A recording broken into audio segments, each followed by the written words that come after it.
Ce rapport de 117 pages qui s'intitule Éradiquer les virus idéologiques ou la campagne chinoise de répression contre les musulmans du Xinjiang. Ce rapport montre de nouvelles preuves d'une campagne de détention arbitraire massive, de torture et de violence à l'encontre de la minorité ouïghour dans le Xinjiang. Il montre aussi la présence totale et permanente de l'État chinois dans la vie quotidienne des habitants de cette province. Alors pour Human Rights Watch, il s'agit cela va à l'encontre du droit international des droits de l'homme. Alors ce rapport est basé sur des entretiens avec 58 personnes, dont 5 anciens détenus qui ne sont plus dans le pays. Il parle de différents types de détention, mais ce dont on parle le plus, ce sont ces camps d'éducation politique.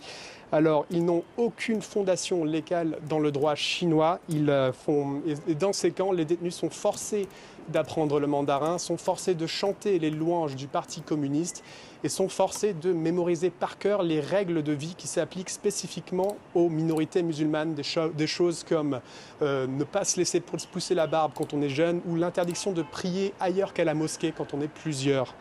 Alors, évidemment, les détenus dans ces camps n'ont aucun lien avec l'extérieur, ni avec leur famille, ni avec des avocats non plus, car ces camps n'ont aucune réalité légale en Chine aujourd'hui.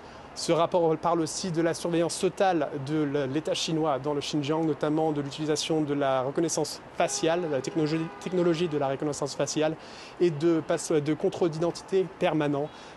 Donc voilà, l'organisation Human Rights Watch demande notamment des sanctions unilatérales et multilatérales de la communauté internationale envers la Chine et des sanctions ciblées contre des personnalités de l'administration chinoise, notamment le secrétaire du Parti communiste du Xinjiang.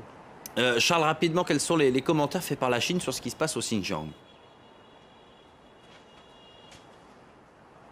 Ils nient tout en bloc. Pour eux, il n'y a pas de camp d'éducation politique. Il s'agit de centres de formation et d'éducation pour augmenter la croissance économique locale et pour améliorer la mobilité sociale au Xinjiang. Toutes ces accusations pour la Chine viennent de l'Occident et font partie d'un plan plus large anti-chinois.